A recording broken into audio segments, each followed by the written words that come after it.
Welcome everybody to the 24 NUSC Spring Coaches Meeting. I appreciate all you guys for being here. Just want to do a quick introduction of the leadership here. For those of you that don't know, I'm Coach Rudy.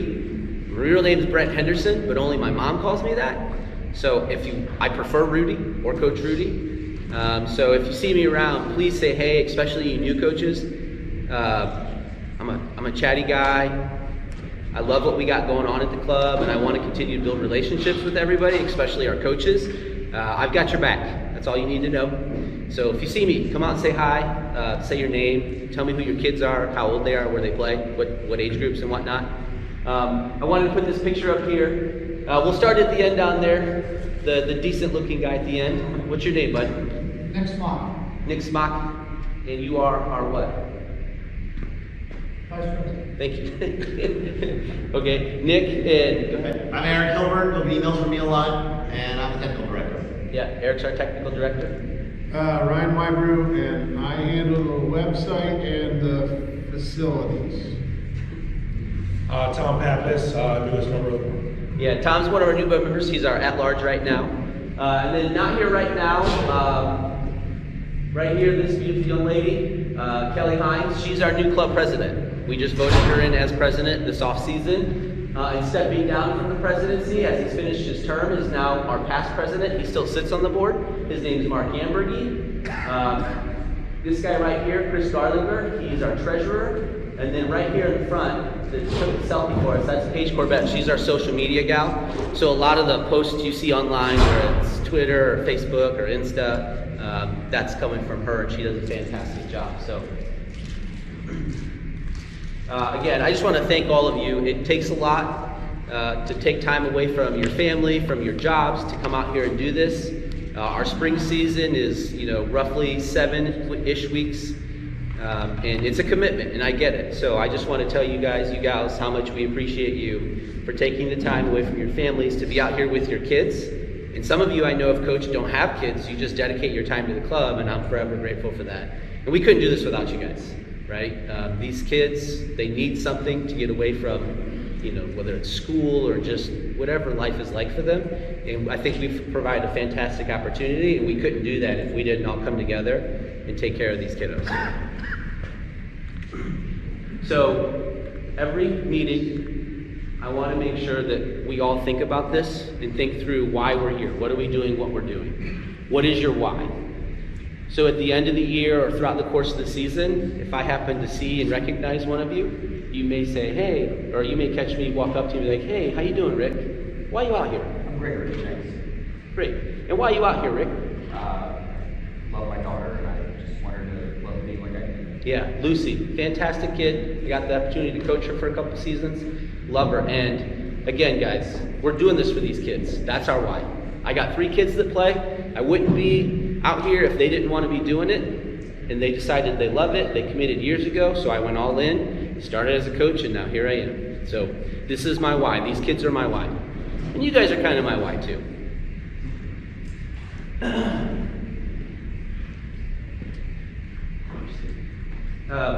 You may or may not have noticed when you came in on the flag or the signs that are around the facility, we generated basically our club's 5 core values. This is something else every once in a while, especially as coaches. I want you to maybe just take a moment out of your practices, or even if it's mid-match in a heated match, right? And just ask your kids, why are we here? What are we doing? Are we here to just win, score goals? The answer should be no, right? We're here because we're trying to build a community, teach these kids life lessons that involve soccer.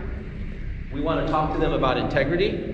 I've told my daughter, she's a goalie. Sis, if the ref doesn't see the ball cross the line, but you know it did, what's more important? Winning the game or being honest about giving up the goal, right? We want to teach these kids how important it is to be honest, right? Because beyond soccer, you guys all know the truth will get you far, and getting caught up in other things is going to lead down the path we don't want to go. Leadership, respect, and service. Those are the other 3. So I'd encourage you guys to kind of learn those things. Teach them to your players throughout the course of the season, even if it's maybe a practice a week. Hey guys, this week's, word is community.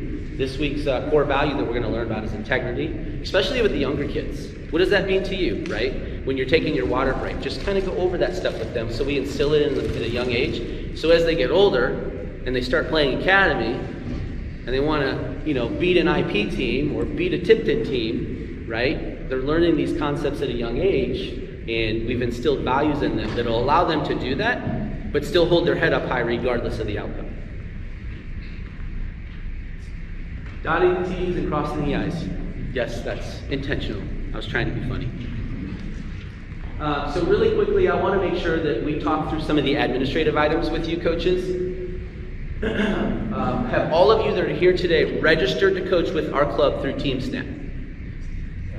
Okay, if anybody says no, please reach out to Eric or I so we can get you that link. Having you in the system registered as a coach is how we're going to know at the end of the year when we do reimbursements. That's how we'll know to start that process. So Tyam will use you as an example. That's okay. Tyam's been coaching all year, and yes, I've seen her, but at the end of the year, if I don't see her having been registered in the system, I'm not going to remember 8 weeks from now, oh, I need to go, because we have hundreds of coaches. And so I'm relying on you guys to make sure you're registered in TeamSnap. I'd also want to ask, is everybody registered in Got Sport, which is the state registration system, Indiana Soccer? And if you haven't, you need to complete your risk management assessment. So your background check, and it cannot be the one that you've done through the schools. If you've done one of those, it has to be through the state with Indiana Soccer. It's part of a requirement so that we stay in compliance with the state and our insurance. So you have to have your background check. You also have to complete a heads-up concussion protocol course, and you also have to complete a safe sport course. Yes? So I did the safe sport one. Yep. I've done it multiple times. This year, instead of having to do the whole course, you just have to do the refresher. I did the whole course, and then I emailed, and they said it wasn't approved. You just have to do the 30-minute refresher, and then it's approved. So just so people know, I have to verify everything, but yeah. Well, that's good to know I did the whole because course. I wasn't informed of that. Yeah, I did the whole course, and then I hit enter, and then it said, sorry, you have to just do the refresher. It's one of the emails. Okay, well, if you didn't, Andrew, basically, if you've taken the safe sport, you said? Yeah, the safe sport one. I'm going to reach out to Angel, because I'm going to find out if that's applicable to the heads up as well. The heads up one was pretty easy. It was it was basically a review thing too. And then, but there was something else you had to click on the head sport. There was once I did it, there was another button to hit back on the home screen that then approved that I had done it again. Okay. So Okay. it was different this time than before. Okay, that's good to know. Because for those of you that don't know, these courses, like if you're a first-time course taker, they're each like 90 minutes. I would say budget 3 to 6 hours. Yeah. So just a heads up, but it's important because especially today's sport, concussions have become a big thing, and with the liability of the safe sport stuff, you've got to be up to speed on what's going on. So your background check is good for 2 years. The safe sport and the heads up you have to renew annually. Yep. The content doesn't really change a ton, but I need to figure out what's going on with just the renewal that they're offering, because that content may be much less than the 2 hours that you have to take for the initial class. They also said I needed to wait until it actually expired. Because I got a message from them 2 weeks before it expired, and I did the whole 90-minute thing, and they're like, sorry, you have to wait until it expires. Yeah. So I No, that I did know. Yeah. And for those of you coaches who've taken these, if you happen to hear from myself or one of the commissioners for your division, let them know, I've taken it, because also in the state system right now, you could have completed and you'll have gotten that certificate that says, yeah, you did it, well done. In our system, it still doesn't, it's not updating properly. So if you happen to hear from me or a commissioner, just provide me or them that certificate, and we'll reach out to Indiana Soccer and say, hey, can you update this so it reflects as green or complete? I did that just like yesterday because a coach was like, yeah, I've done this, Rudy. So thank you for that. Anybody else have questions about this? Okay. Key dates. I want to emphasize this. Please make sure this is on our website, and I'll show you that information in a second. But please make sure you're aware of these dates. The practices start the week of the eclipse. If your team practices on Monday, the fields will be open if you want to host a practice. I know technically Noblesville schools are still on spring break that day because of the eclipse, but the fields are open. The first weekend of games is that first weekend as the season starts. Team picture week will be April 22nd through 26th. Your team's picture will most likely be the same night of your team's practice, but I'll be honest with you guys, we keep growing, and so like last year it was crazy trying to squeeze in 20 teams photos in an evening. Wednesdays and Thursdays in particular are just crazy busy, and we've got even more kids this year. So there may be a chance that you may practice on a Thursday night, but they may ask your team to come Friday for those team photos to the fields. No games. Actually, let's talk about this. NUSC night. So we had great turnout last year at our NUSC night at the 11. Tony, he's my contact there. He does he's like the liaison with all the youth academy teams. Like, we had the highest turnout by like 30% versus any other club that they partner with in the state, and that was SCSA. So my nephew plays down there, so I really enjoy rubbing it in every once in a while. Like, we had 200 more kids show up to our night than your team did. So just bookmark that on your calendar. And again, with our partnership with Indy 11, every kid that's registered in the club gets 2 free match tickets. So I'll be sending out a link to the entire club with that information, where you and whatever, and we also get discounted rates. So if you have 1 kid playing, that's your 2 free tickets, but you need 2 or 3 more, we get discounted ticket rates as well. So your whole family can go for maybe $20-$30 for the evening. Did you mention that we're going to be on the field beforehand? Is that happening? I have not, but it is happening. So yeah, so every year we get to do an on-field experience, if you will. Last year we got to do penalty kicks post-match after the 11 walked off. This year we're gonna do, I signed us up for pre-match mini games. So like 90 minutes before the match is scheduled to start, anybody that shows up that night from our club, they'll get to go down on the field, they'll have a bunch of mini puck goals set up, and the kids will just get to play mini games on the field before the match that night, April 27th. So it's a really fun thing. So I highly encourage, like, my kids love going. And they also have like kid zones. That also happens to be family night. So they'll have all the inflatables blown up. It'll be a really fun night. We will not have any games on May 12th, which is a Sunday, Mother's Day. Moms, we love you. Great job. Dads, you're welcome. This is your reminder. May 22nd to the 25th is our rec tourney.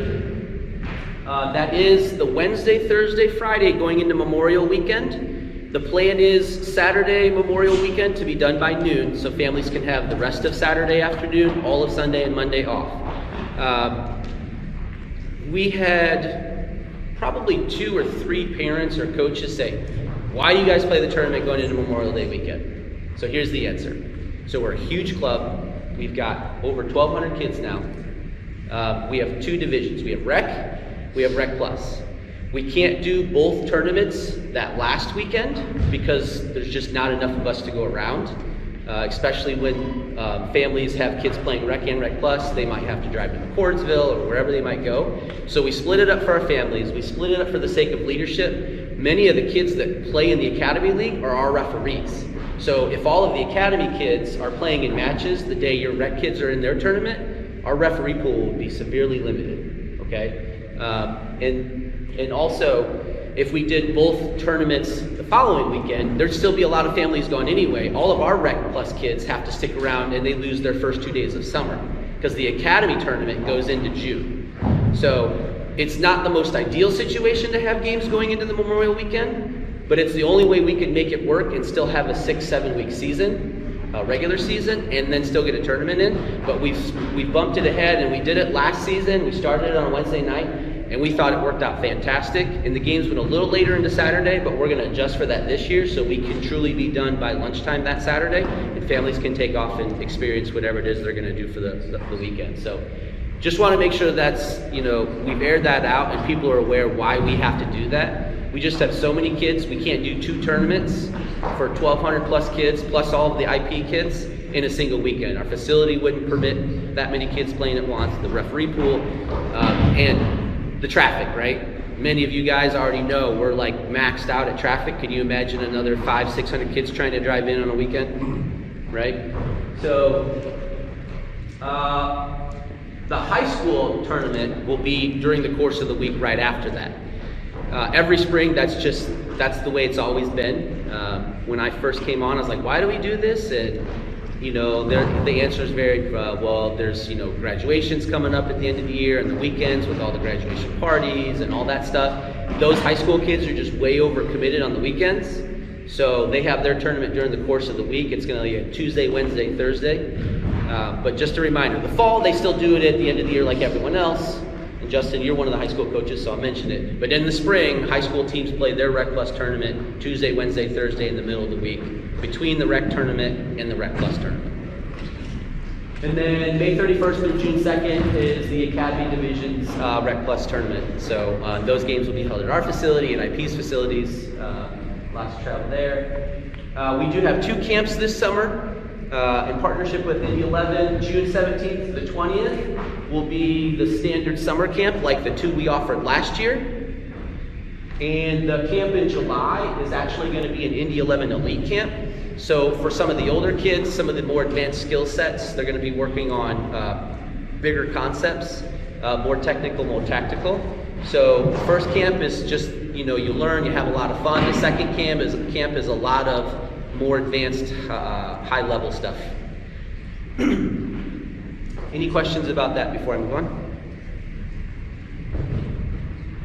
Okay. And just so everybody's aware, we did completely rebuild the website last season. On our website, on our events tab, so you just click on, up in the right-hand corner, there's like that little hamburger. If you click on it, there's an events option, and it'll take you to our events page. So we integrated our events page with Google Calendar. So if you go onto our events page, everything we have scheduled for the entire season right now, with the exception of matches, is on our Google Calendar. So you can go on there, you can sync it to your life calendars. If you expand on every one of the little pieces of information, so like the board of director meeting, if you expand on that, it'll give you a blurb about what the event is, if you want to attend, all the information you would need about any of the events that are on our page. There's little blurbs or links if you want to register for them. Coaching duties. So as coaches, obviously the most important thing for each of you is to coach. Thank you, right? But we want you to coach with the U.S. grassroots soccer philosophy in mind, which is, anybody?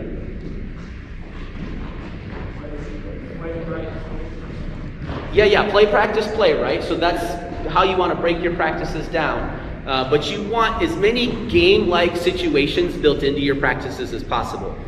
Cones work. Those things are good. They're necessary sometimes. But what you don't really want to do is every practice line up a bunch of cones and just have your kids dribble through them all the time. Because that's not going to get them those game-like experiences when there's a defender on them, right? As an example. So as much as you can, make sure that those, if they're foot skill drills, make sure at minimum they're a one-on-one situation where, player A needs to beat player B to the goal line into the puck goal, right? And then they flip, and then the defender's going the other way, right? So they're working on touches, especially at those young age groups. It's all about exploration. Dribble, dribble, dribble as much as you can. You U6 and U8 coaches, you want 75% of your practices to be the ball at the foot of those kids' feet. Most of your practice should be lots of dribbling, lots of touches. Work on things later like spacing, passing, right? Build up, getting back defensively.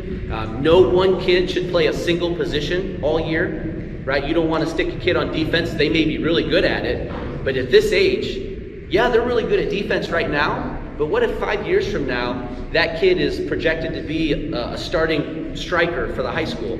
That never would have happened if you hadn't given them that opportunity, right? So at the young ages especially, make sure the kids play every position. Not until they get into U12 should they start specializing in any one position, okay? Whether it's goalie or defender or whatever. Take time to plan out your practices, please. We do surveys at the end of the year with all you coaches. We do surveys at the end of the year with all the parents. I would have a half a dozen parents say, hey, Coach Rudy, their coach was super cool, great guy, great gal, but I didn't feel like my kids learned anything. Every practice was we just threw the ball on the ground and we played scrimmages the whole practice.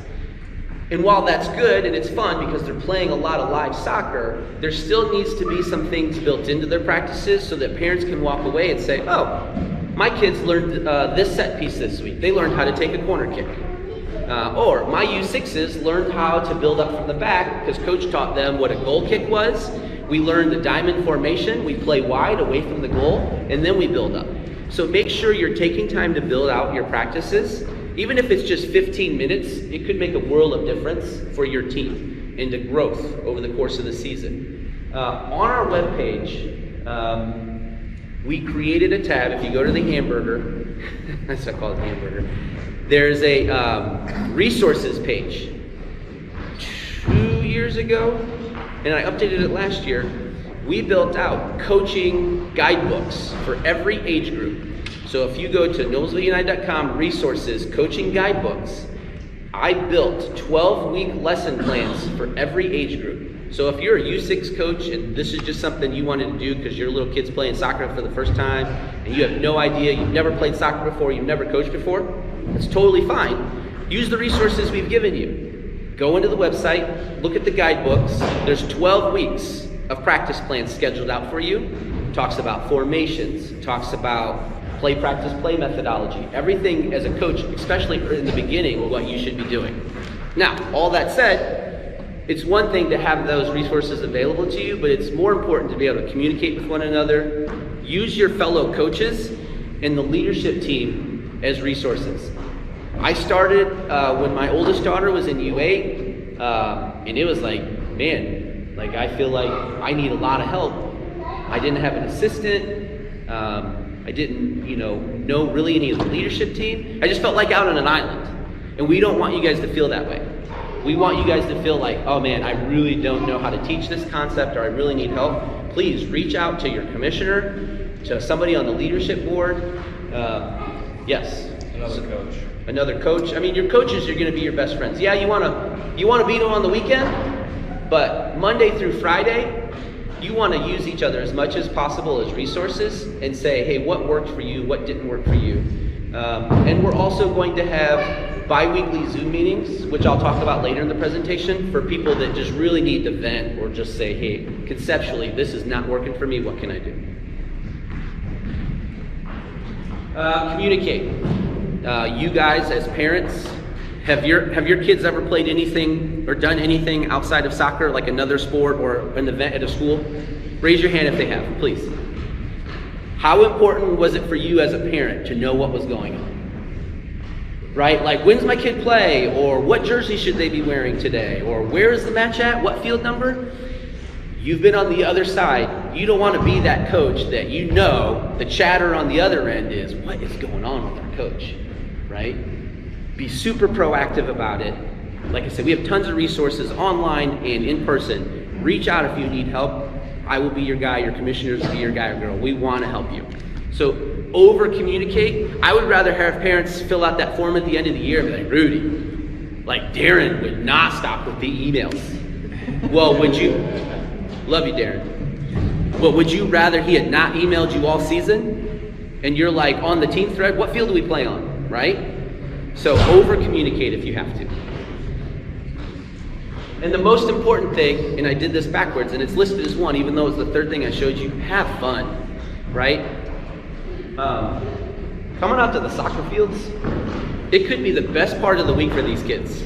We don't know what they have going on at home. We don't know what they have going on at school. And that 60 to 90 minutes they get each week could be the only reprieve they have in life, right? So make sure you make it fun. And that's why we talk about the play, practice, play, right? Your practice should start out with small games, right? Get them loosened up and start having fun. And then you break down into, hey guys, this week the concept is dribbling. What part of the foot do we dribble with? Our laces if we want to go really fast. If we want to make a cut, inside foot, outside foot, right? Each week have a concept. Each week talk about a core, one of our core values. Have your lessons planned out, and every week, and build up. Dribbling week 1, dribbling week 2, dribbling week 3, dribbling and passing week 4, dribbling and shooting week 5. Have your concepts stack on one another, right? And make it fun. We want kids to run back to mom and dad's car and say, I love soccer, right? Just some of the unwritten rules, the etiquette for those of you who don't have soccer background. Please don't run up the score. Rudy. Yes. This is a written rule. We wrote it in. Well, we did write this in. This is now written. It was an unwritten rule. It's a written rule. Okay?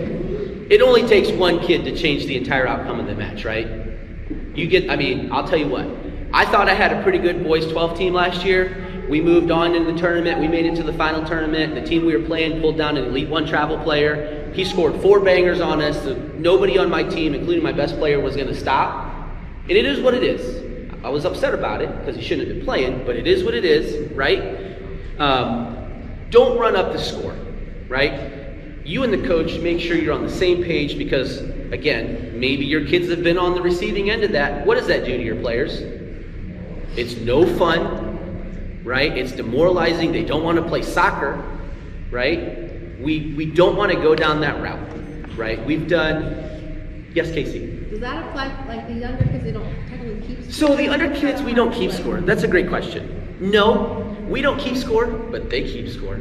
So as a younger player coach, do me a favor. Do our best to remind them, hey, yeah, guys, we're not keeping score, right? Let's just have fun. And if you do have that one kid that can just completely change the complexion of the game, right? Pull him or her aside and say, hey, Harlow, you've scored 17 goals today.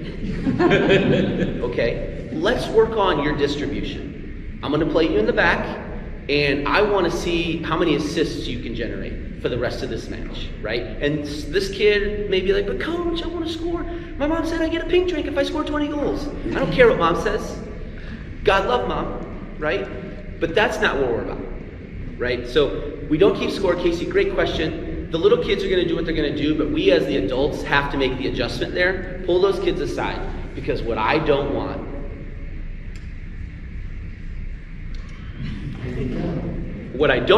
is Lucy saying, Daddy, I don't want to play soccer. Okay.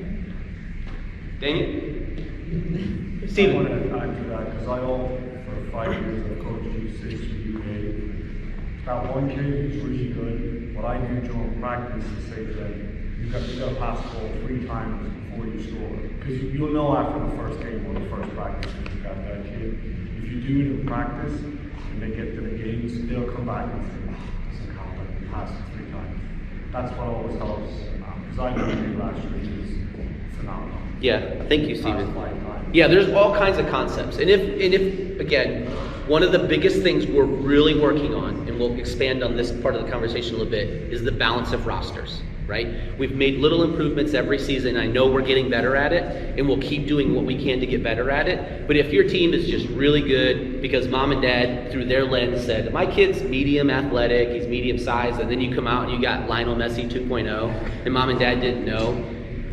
If you've got a really good team, it's your responsibility, coaches, to make adjustments, because the last thing you want is Matthew on the opposite end giving you a piece of his mind, right? It's not good for either of you. It doesn't make the coaching experience enjoyable. And I love you, Matt. You're a great coach. That you don't do that, right? But then, the parents start griping on the other sideline. That was their 10th goal. Why? What are we doing here, right? And it just bleeds. And then the next thing you know, what are the kids doing? They're yelling with each other. They're getting ticky-tacky. You start getting physical, right? And, how bad would you feel if you just didn't take 2 seconds at halftime to go talk to coach and like, Coach, I'd really appreciate it if you pull back, because now my kids are being overly aggressive and, so-and-so just tried to slide tackle your kid from behind. The last thing we want is a torn Achilles or whatever, because the adults didn't take charge early on, right? And it is a written rule, and we've even written it into the tournament brackets, like your total goals and goal differential. It's not even going to impact your seeding anymore. We're focusing more on defense and how many goals you've given up. So if you're tied at the end of your league and your table is, you're tied for second or third, the total goals you score is going to matter not. It's how many goals you gave up, how good your defense played, that we're going to focus on, so that coaches that still try to, whatever, it's all for naught, because we don't look at goal differential, okay? Respect your opponent. That should be a given, right? And that's one of our core values.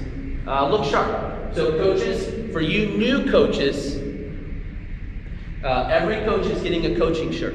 So there should have been a sheet that was going around where I needed your information and what shirt size you wear. We have the black on white or the gray on white. I really like the black on white, but they do get hot, even though they're super breathable. But the gray on white, as cool as it looks, they show stain a little more. So, but once I have everybody's information, I'll order more of those so all of our new coaches have them. And then for your team photos, obviously we want you to look good in your photo and that you wear your coach's shirt for that. As a reminder, everybody plays half the match. Now, if, depending on what age you're at, so let's take U6s, they play 4 10-minute quarters. We're trying to roster the teams so that, each of those teams play 4v4. Each of those teams will have 8 kids. Real easy math. Every 5 minutes or halfway through every quarter, 4 come off, 4 go on. If you're short one weekend, 3 come off, 1 stays on and then the other 3 go on. But make sure your kids are playing relatively close to half of the match. I took a call this weekend. Coach Rudy, my daughter played 7 minutes this weekend in our match, our 44-minute match. Called the coach. He's like, there was no excuse for it. He apologized. He reached out to the parent. He said it won't happen again. I was actually at that match today. And young lady, even though she still has a lot of work to do, she played exactly half of the match. So I expect the same from all of you. If you got your best player, and he just came out of his rotation and you're tied 1, he can go back in, but whoever he was subbing in and out for, or she was subbing in and out for, that young lady or young man still needs to get a few of their minutes too. So if you have to sub somebody else off. And if you guys ever heard of the app called Subtime, it's like a little whistle. I have a picture of it. Thank you, Alex.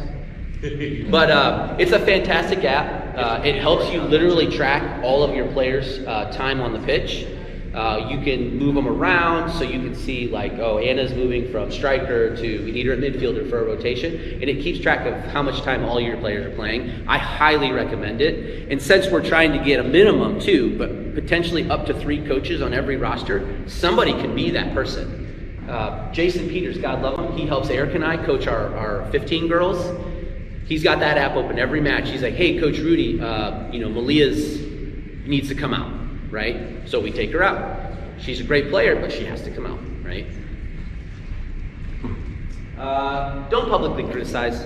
Nobody's perfect, right? If you've got a problem, reach out to your commissioner, reach out to us, or we have the online Google form that's also available on our website. You can fill it out, submit it. We'll all read through it and be like, okay, that's an issue. We need to address it. But don't talk about our refs. Don't talk about, I was reffing a match actually last season. The game was getting a little out of hand, and I heard a couple younger ladies say something about the other team was not very good, and it's like, well, the coach didn't hear it. If the coach had heard it, I would have hoped that they would have addressed it.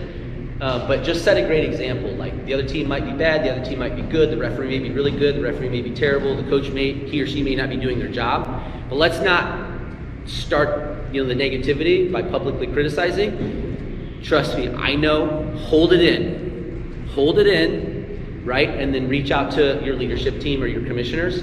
Let us work through it. Because if you start something, it bleeds to the families, it bleeds onto the field, and the next time you play that team, it's already like, all right, we're gonna get after it, right? We just play hard, play fast, be physical, but let's play smart. Coaches' shirts, I showed you those. So just a note I added on here, players take keys on their sportsmanship and the unwritten rules from the behavior of their coaches. So we've got to set the example, plainly, right? It's up to us as adults. And this just next generation we got to foster that. Oh, yes. Before you get to this wonderful news, rule number 4, do you expect that to apply to every age group? To a degree, yes. And so I feel like you want to say something, so I'll give me a second. I think it does. Yes. We're recreational soccer. We're not here playing. Number 4, does everybody have to play half the match? So here's the deal. Let's just easy math. 40-minute match. If so-and-so doesn't play 20 minutes, but they play 18, I don't have an issue with that. But I can't get a call from a parent that said, my kid just played 10 minutes of a 40-minute match. Maybe I should be more specific. I'm coaching U19. Yep. Same thing. You got guys strolling in 5 minutes after the game starts, and they get to play the same amount. So No. They play half of the available time they have left of that match. So if they show up in a 40-minute match with 35 minutes in, 17 and a half minutes, right? Half of the available time. That makes sense? So if they show up at the end of the game, half the game. If they show up at halftime, try to play them half to half. See what I'm saying? Not a full, depending on when they run. 'Cause I had a kid come one time at halftime, right? They got to play half to half. We didn't play it like half. You and I, we've talked, we're of like mind. I'm all about, you gotta be responsible, you gotta be respectful to your teammates and your coaches. If they let you know ahead of time, coach, I don't get off work till this time, I don't want you to discipline them by saying you're not playing, the first 10 minutes you're here because you had to work. But if a kid no call, no shows and just walks onto the pitch 5-10 minutes late, pull them aside and be like, what's going on? Maybe after. But that's different from the high school boys and your 6-year-old who has no control over when their parents leave their home. Right. Right? Like, so the younger ages, I would not hold them accountable for whatever it is. Just play half of what they're available for when they show up. The older kid, different kid. Right? Totally understand that. But just try to make it fair so they're not always complaining. Right?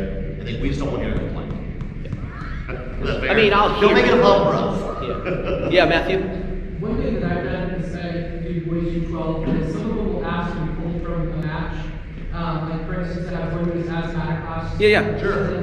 They'll give me a signal. Yeah, totally. So if they do that, I grant they strike and I contact the parent, hey, 100%. Grayson didn't play a full game today because he asked to be pulled 3 times. Or so we will out do that just so the parent says, hey, why didn't my child play 30 minutes today? Well, your child wanted to sit on the bench for 45. Yeah. So those really hot days, kids with, asthmatic, whatever their issue might be. If a kid's saying, I need off, you should get no slack from parents, right? So yeah, use your judgment as coach, like, hey, so-and-so needed off, they called to be, yeah. You're going to say this, Rudy, but it's about communication for both sides, right? Yeah. You communicate your expectation, right? It's communication. You communicate to the parent, hey, just so you know, Johnny was kind of feeling great today, so sorry. That's a quick conversation after a game, it's over with, right? Just communicate. You'll get to it. I know it's in the slide. But that's the key, communication. Communication is key, right? Okay, so great news, I don't know if y'all heard, Oh my gosh. but Mr. Hilbert here, he just won Coach of the Year for the state of Indiana. I will say, I won my award first. I'm just kidding. Hey, but to be fair, buddy, this was your program director of the year last year for the state of Indiana, too. I'm sorry. Okay, there we go. So going back to Eric, though, I mean, guys, I don't know if you realize this is a huge deal, right? Eric stepped into this role years ago because he felt like he could do a better job, and I say, all of you, that's your end goal, right? He loves his kids, he loves what he does, he's passionate about it. You may or may not win Coach of the Year, I don't care about that. But if you guys work as hard as he does and put as much effort in as he does, you guys, your teams, your families will love you all the more for it. And that's great, right? So, and kiss the butt of Indiana soccer a lot.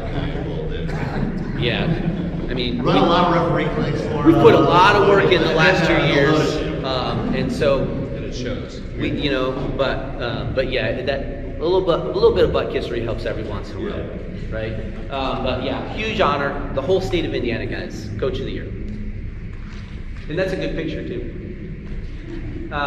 Really quickly, I want to run through our programs again with new coaches. I want you guys to know what options are available out there as your kids continue through the program.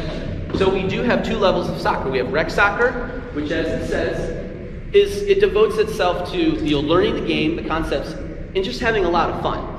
So that's our U6s, our U8s, we offer at U10, we offer at U12.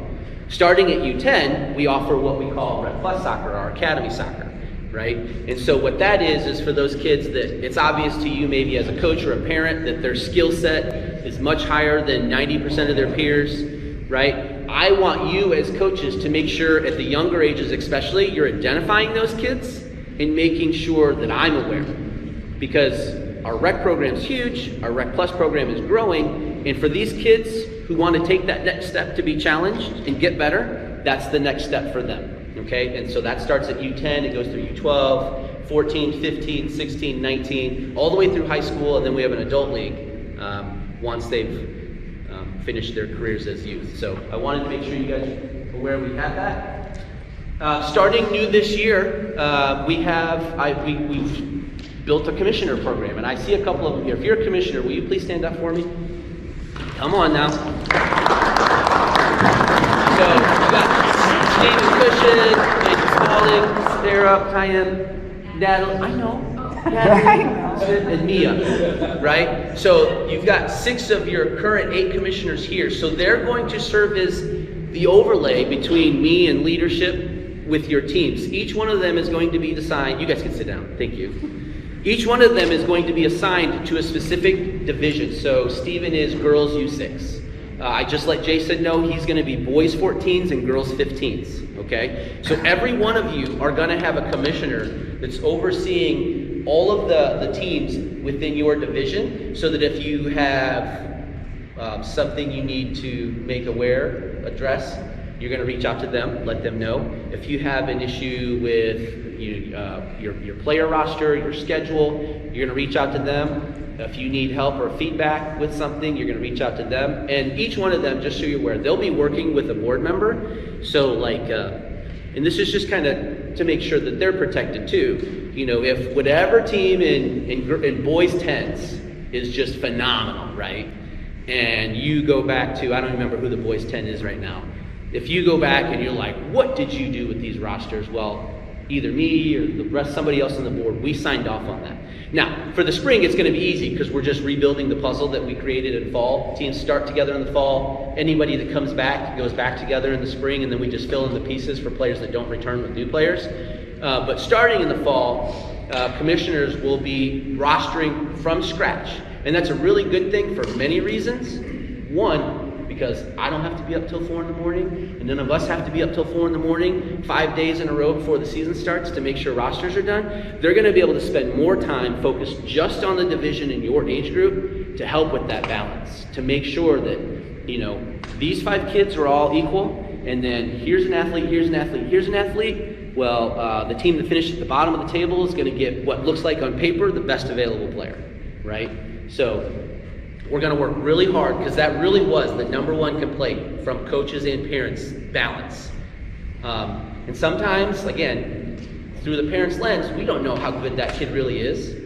So we have to chalk that up to, well, we used it based on what information we had, but now these commissioners will help us do a better job, get to know some of the kids in these divisions better, so they can pass their eyeball test as well.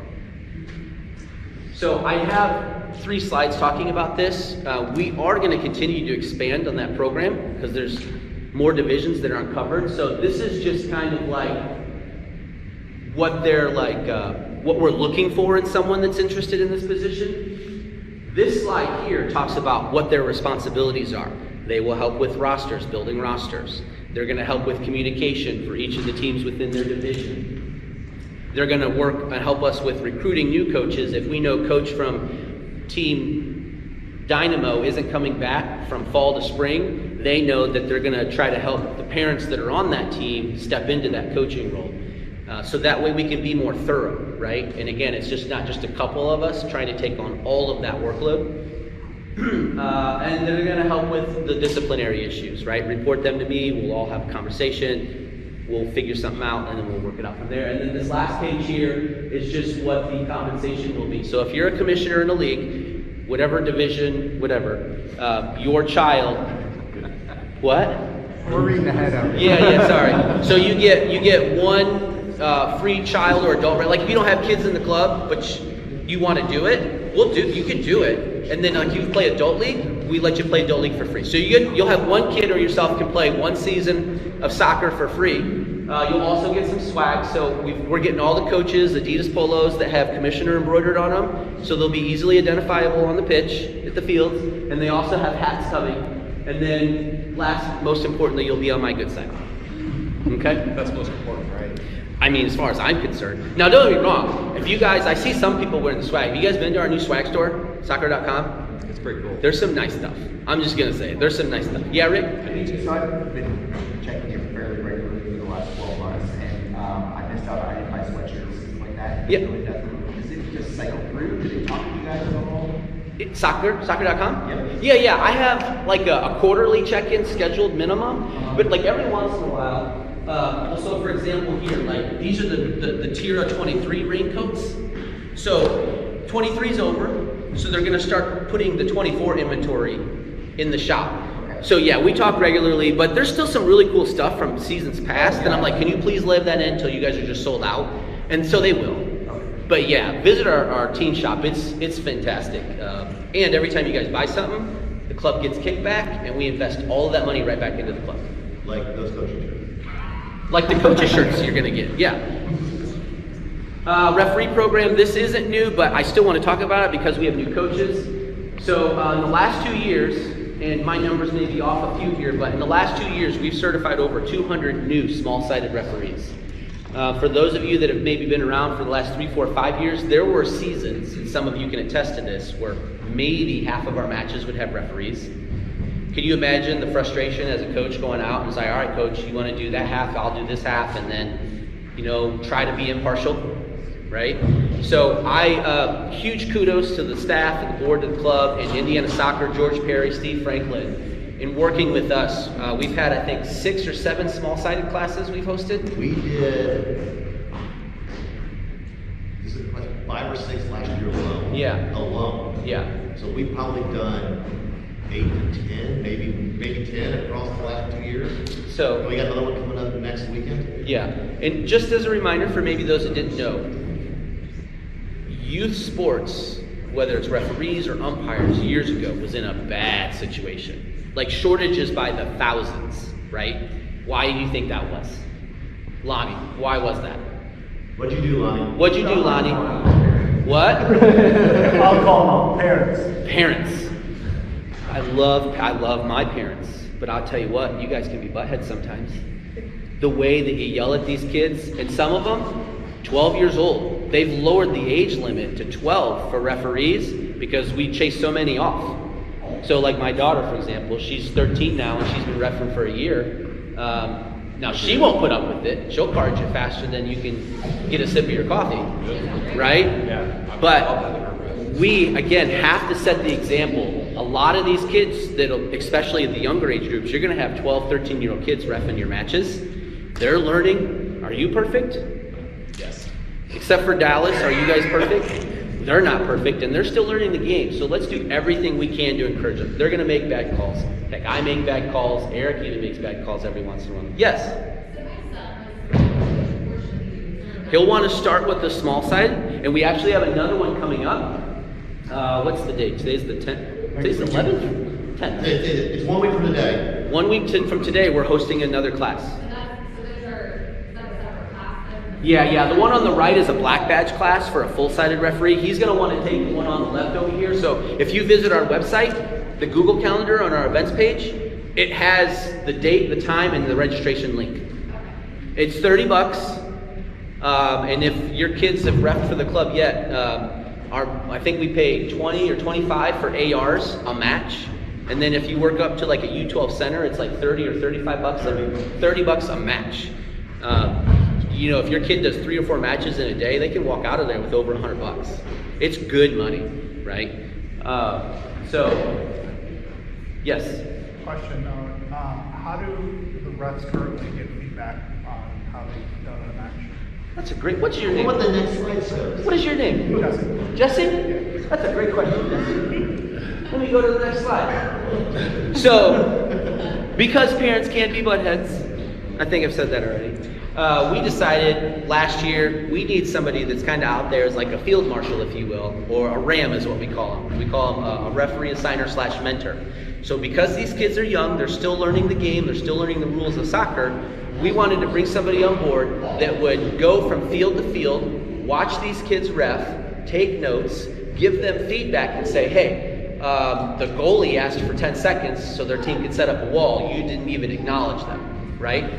Giving them positive feedback like that so that they realize, okay, next time there's a handball or whatever, that I need to make sure I think through this process, it'll slow the game down for them. And so Andrew Gano, you'll see him, now I'll say this, that's a great picture, his hair is a lot shaggier now. You know that thing all the kids are doing right now with the big bushy hair? That's Andrew right now. So he will wear a cap over it, but he takes it off and it's just like whoosh. And you will see, like, I'll go out and yell at some of the referees. Like, there's a lot of people that they can't be everywhere at once. Right. So, but yeah, and then of course there's opportunities too that if it's really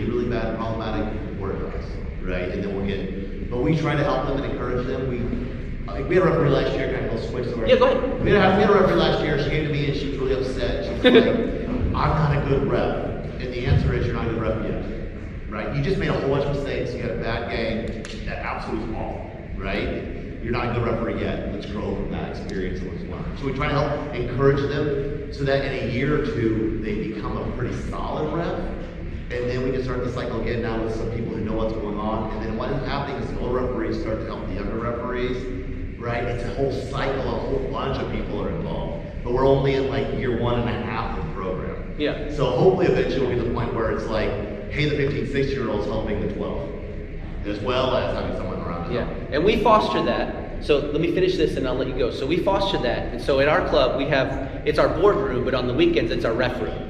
We set it up with tons of snacks and things for them to nourish themselves throughout the day, sunscreen, first aid kits, but they also go in there and what do? They talk to each other, right? So we foster the environment so that they can learn and grow like, hey, I think I probably should have called a direct kick on this play, right? But I didn't. Or, hey, I gave a drop ball. Well, we nullified drop balls 2 years ago. No more drop balls, right? So they work with each other. So what were you going to say? So is it more appropriate to, if say Andrew's not watching your match or something, you want to get feedback, is it more appropriate to share that with the ref respectfully, or to share with Andrew? As a coach, Yes. if you do want to talk to the referee in a positive way with a positive tone, halftime or post-match, if you don't see them running to another match, is a good time because there's limited amount of time for them between matches. But if something as simple as, hey, what was your name? You did a great job today, but get their name, then send a note to your commissioner or leadership about, hey, this is so-and-so, I think they need to learn this maybe, right? Then we can have Andrew talk with them. Yeah. We'll probably run into Andrew. He was at, when we were at NUSC, he was at probably 70% of our games he checked in. So his goal is to check in on every single game and every single hour at least for a little bit. Yep. So that means he's going to be there to see everything. He's going to try to shop by for 10, 15 minutes to go to the next thing or whatever it is. He's trying to move through enough to get a note so he can say something to the person, like, sandwich, positive, work on it, positive. To that person, like. The one thing you're not gonna do is don't follow them, okay? So if you can't catch them and you've got that comment, don't follow them. My daughter got followed by an IP coach last year. He came across 4 fields to let her know that he thought she made a bad call. And so, that freaked her out. So don't follow them. Just know that you can go to the website, fill out the Google form. You can track down any board member, your commissioner, and say, hey, just so you know, this person, this and this and this in this situation. And if you don't know their names, we obviously schedule them and pay them. We know their names. So that's not, you don't have to find out. their Yeah, names. so at minimum, if you know what field you were on in your time slot, we'll know who the ref was. Yeah, okay. So coaching resources. So this is just something we want to make sure you guys realize how invested in you we are. So we have a coach's closet. If you don't know, if you're a new coach, write this down. There's a keypad entry system on the coach's closet. The keypad entry code is 5325. In that closet, you can see there's bags of soccer balls, cones, pennies, and it's all divided up by age group. So if you're a U6 or U8 coach, you want to grab a size 3 bag. It'll have everything you need in it. We threw first aid kits in it this year. There's tons of pug goals. There's tons of gates. One of the things coaches said, like on every comment, even if it wasn't applicable to what the question was about, they said, we need gates, we need soccer gates, we need soccer gates. So I bought a bunch of agility poles and soccer gates, okay? So those are in there now. But everything you need, ladders, if you want to do plyos, anything. There's tons of extra goalie equipment, gloves.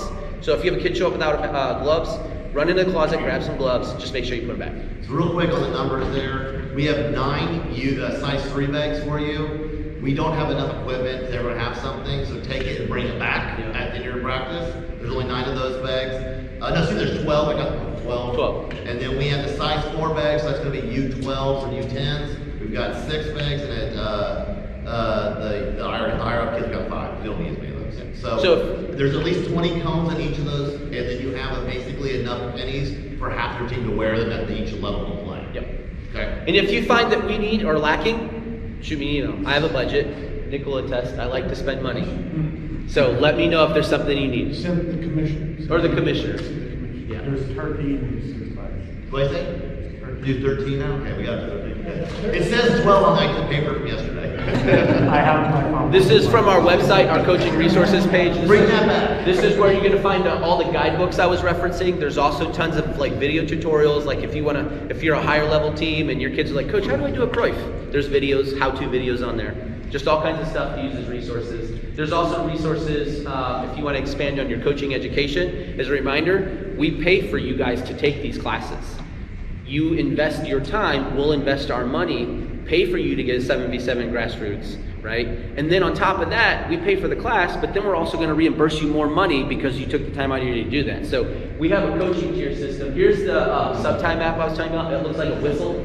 That's the app logo there. I would highly recommend. I don't know what's going on with the slides. It did not look like this on the presentation on the computer. So we're going to have bi-weekly Zoom meetings, and some of the feedback I took from all of you coaches last season is rather than having one every 2 weeks with everyone, we're going to do U6 and U8 one week, we're going to do U10 and U12 another week, we're going to do 14s and 15s so that the whole conversation could be applicable or specific to what's going on at the U6 and U8 age groups. Let's go over the rules. Are you guys playing 3v3, 4v4? Do you have questions about what goalkeepers are supposed to be doing at U8, right? So there's only going to be one call specific to each of your age groups, and then at the end of the year, we'll schedule one great big one for everybody to discuss the tournament, questions you might have going into the tournament, etc. And this is the actual invite, but I'll send this in a follow-up email. More coaching investments.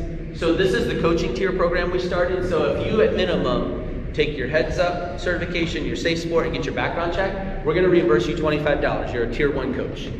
If you participate in evaluations, a camp, or a clinic, anything that's considered extracurricular event, we're going to reimburse you $25 more. And those are my trainings as well.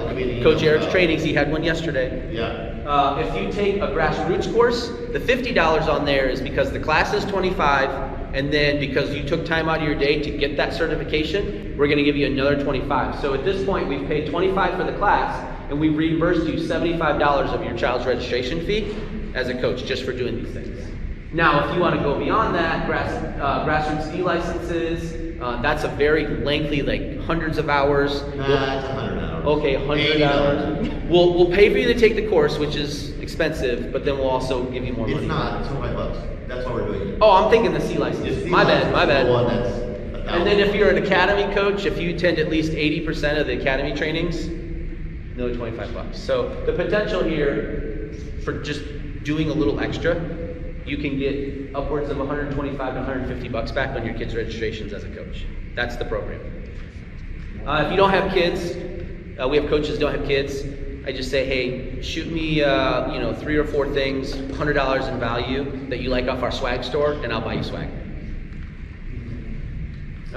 Basic principles of soccer coaching. So this was the meeting Eric had yesterday. I heard it was really good.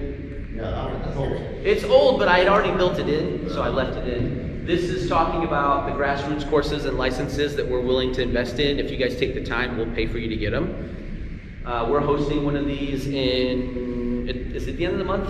23rd. 23rd. So there may be a spot left. I don't think there's any more for the 11. The last time I heard, there was a couple spots in the 77 if you want to do it face to face. Yeah. So if you do the 7v7, it's like 2-ish hours, 2 to 3 hours. If you want to do the 11v11, it's another 2-ish hours, and then the field training at the end. So if you do both and the field training at the end, you're going to plan on being there between 6, 7, 8 hours. But we are going to feed everybody that day too. So breakfasts in the morning and lunch in the middle of the day. Swag. So this is just some of the stuff from the swag store: the backpacks, the zips, the jackets, the hoodies. I'm wearing that hoodie right now. Thank you. Community service. So I'm a big proponent of investing in our families and our community. So every spring season, we partner up with feedingteam.org. Last year, it was the U8 Boys Toros. Ended up bringing in like 300 and something canned goods. So we paid for that team of 8-year-old boys to go bowl. They had a pizza party. They had laser tag, which they kindly allowed me to participate in, and I was terrible. But it was really fun. We got, just all those families and parents showed up. We paid for those kids to have a blast for 3 to 4 hours, and they had a great time. Now, if you got a bunch of high school kids, Justin, that don't want to go play laser tag, but they want to bring in a bunch of canned goods, but they want to go to see a movie at Flicks, dinner and a movie, we'll take them, right? So I want you guys to make sure that your kids, your families are buying in, because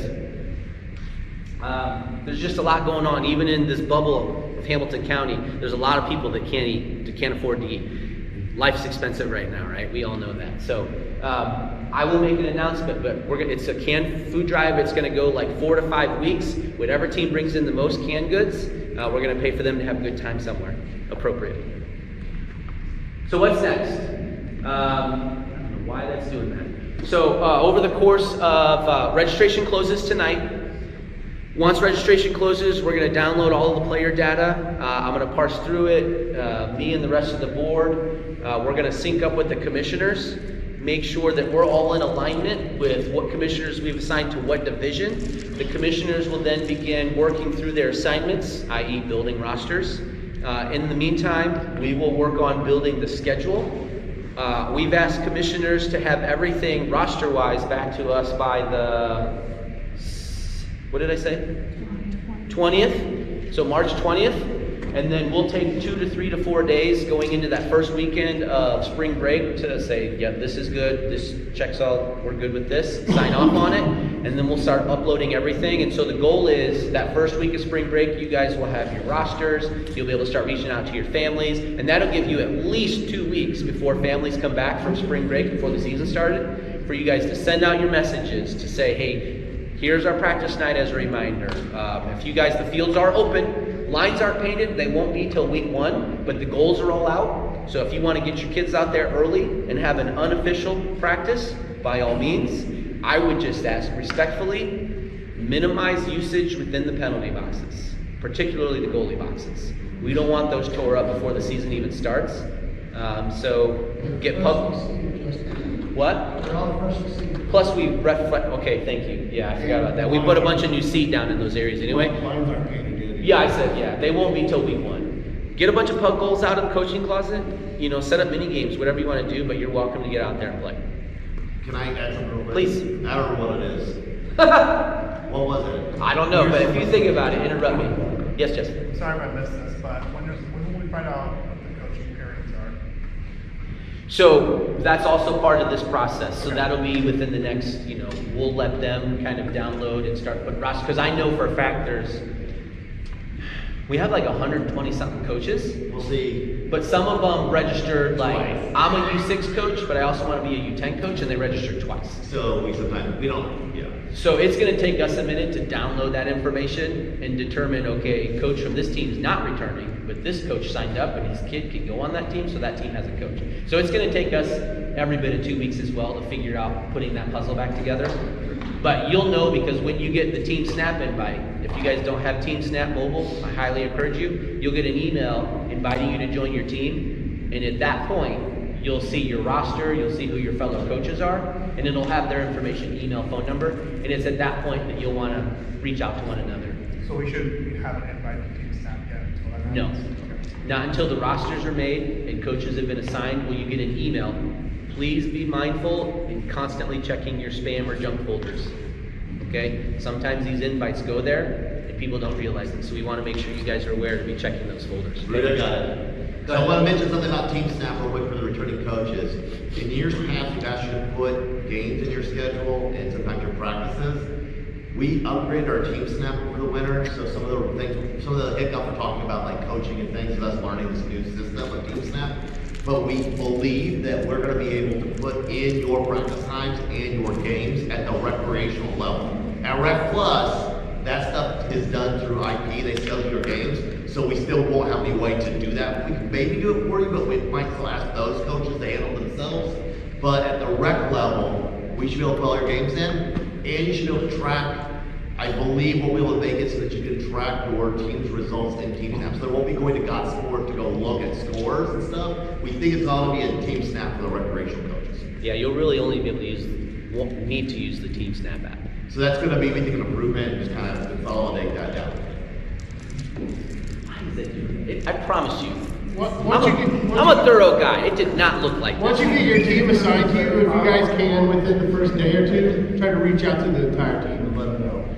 We get a lot of people, they start freaking out when they get real close to that first week where they're like, hey, we haven't heard from the coach, we don't know what's going on, we don't know what our practice is, we don't know anything. So as soon as you get your team assigned, you can go through Team Snap, and right through the app, you can email your entire team. With just one email, it'll go to everybody else, and so you can let them know, hey, I'm the coach, and some of you you're going to have the same team basically that you had before, so it should be pretty easy and you should be familiar with them. But if you're new, try to get a hold of them relatively quick so we don't get inundated with tons of phone calls and emails about what's going on. Thank you. Okay, so let's allow just a few minutes for Q&A while we're getting, make sure you have your raffle tickets ready. We're going to give you guys some swag if you win. But you may not have noticed. Hey, sis, you want to come up with the tickets? Oh, Scar's going to do it? Awesome. Thank you, Scar. On the table, some of you guys are seeing some of these new soccer balls. So, again, I talked about we reinvest everything back into our club, our community. So, on this table is a bin. Every field, referees are going to walk out to the pitch with their own ref bin. Within it, every single game, every field is going to have their own new match ball. So, Rick is holding the full-size, size 5s. They're Black and Gold Select Hero 10s. The U10s and 12s are going to be using these Select Hero 22s. These are fantastic soccer balls. No more, let's use their great, neon pink ball and your purple ball that's feathering, half and half. We're going to use the official match balls, and that's what it's going to be. It's just one of those little things, I think, that just makes our club that much more special, right?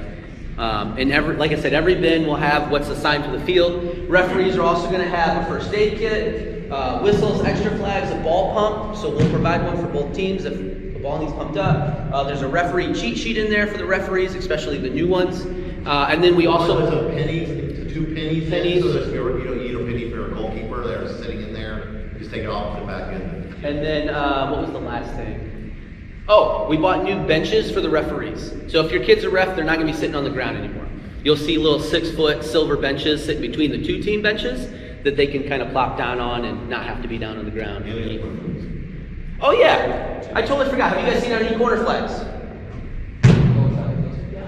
So there's one out there.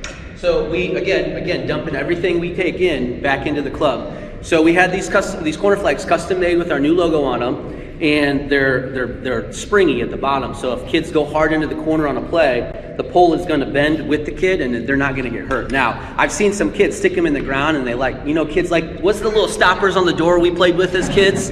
I've seen kids go out and stick them in the thing, and they're like swinging them and trying to make them do this. I mean, maybe 3 or 4 swings, and then they're like, hey guys, come on. Move along, right? But just again, one of these little things that we felt like it was so important for our families to see how much we care about these kids. So when they step onto the facility, they're like, man, this is awesome. This is what I want to be a part of. Let me tell you, what we're trying to do out here, we are trying to give these families the very best travel experience at the lowest cost possible. Soccer experience at the lowest cost. Equivalent sometimes to travel experiences, but at the lowest cost possible for families. So that's why you see us putting in all this investment into what we're doing, because we want it to be a very good low-cost alternative and they can be proud of it and not be like, oh, you play over there, and their buddies over at some other place and they're paying $3,000 a year to play soccer. And it's hard to look down on a club when they look good, right? When the fields look good, when people look professional, when they have a trained staff, right? It's hard to say it's not good. And that's what our goal is right now.